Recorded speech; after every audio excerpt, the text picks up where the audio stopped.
an animal, a book, the teacher. Hey everyone, how you doing? Bonjour tout le monde, j'espère que vous allez très bien. Bienvenue à nouveau sur la scène Apprendre l'anglais. Sur cette scène, comme d'habitude, on vous propose des leçons de base en anglais, des expressions, mais surtout des astuces pour mieux maîtriser la langue de Shakespeare.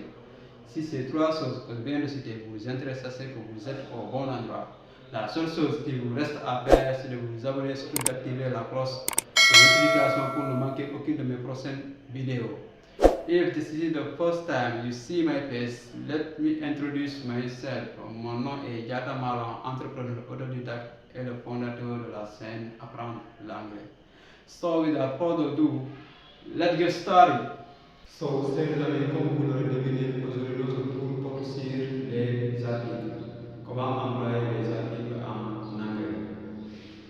Et la bonne nouvelle de tout, c'est qu'en anglais, il n'y a pas de on, il n'y a pas de il n'y a pas de le, il n'y a pas de la.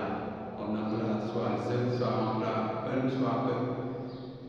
Dans ce cas-là, rassurez-vous, il n'y a pas de ces fautes en anglais. L'anglais est simple, il nous a simplifié les choses. So, quand est-ce qu'on emploie l'article e, c'est-à-dire qu'on a la langue anglaise est là. Quand est-ce qu'on emploie, c'est dans quelle situation on emploie ces articles. Commençons par l'article on emploie l'article si le mot qui vient a le son d'une consonne, c'est-à-dire le mot qui vient après la première lettre est une consonne. Par exemple, a man, a book, le B est une consonne. On met en E. On emploie le quand le mot qui vient sonne une voix, sonne une voyelle. D'accord? A, O, I, U et le X ne fait pas partie. Le Y ou I moins ne fait pas partie. Dans ce cas-là, on met l'article 1.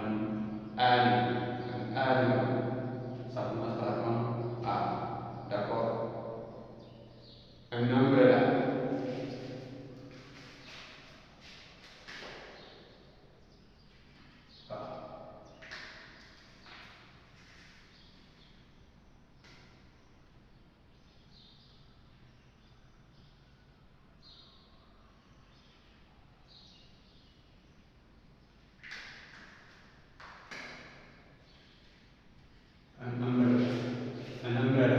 Umbrella, ça veut dire parapluie, une parapluie, d'accord?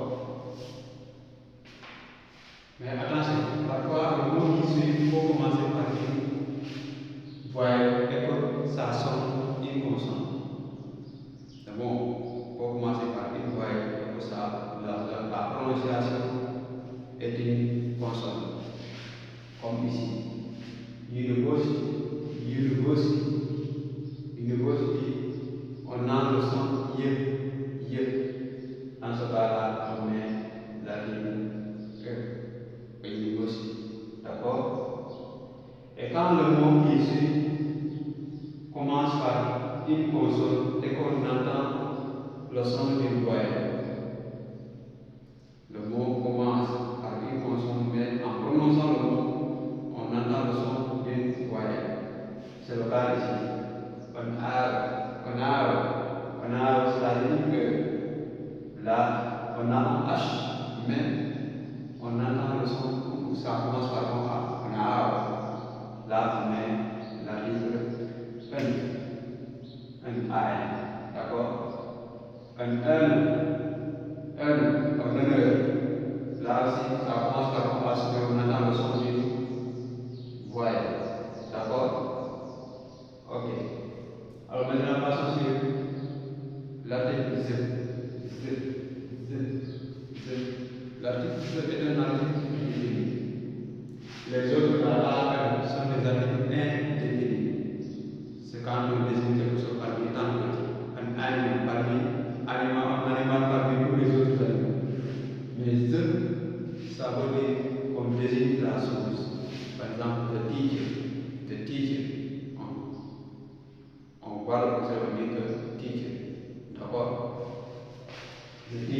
explaining the lesson. The teacher explaining the lesson. C'est-à-dire qu'on a désigné ce professeur en particulier qui est en train d'expliquer la leçon. D'accord? L'autre particularité de l'article, c'est the. C'est-à-dire quand il est suivi d'un mot qui commence par une voyelle, la prononciation change. Au lieu de the, on dit zi. Par exemple ici, the United States, on dit United States of America. United States of America. Les États-Unis d'Amérique. Là, ça commence par une voyelle. D'accord? Dit umbrella. Là aussi, ça commence par the office, le bureau. The office, le bureau. On voit bien que office aussi commence par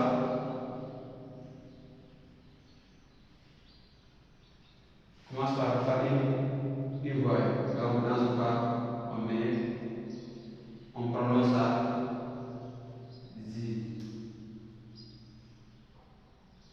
the office, le bureau. D'accord? Alors, c'est ce que je voulais vous expliquer aujourd'hui dans cette vidéo. Alors, j'espère que vous avez encore compris. S'il y a quelque chose que vous aurez omis pendant le cours, s'il vous plaît, mettez-moi ça dans les commentaires. Je me ferai plaisir de revenir et de réexpliquer davantage. Alors, merci d'avoir suivi cette vidéo. On se dit à la prochaine. See you next. Bye bye.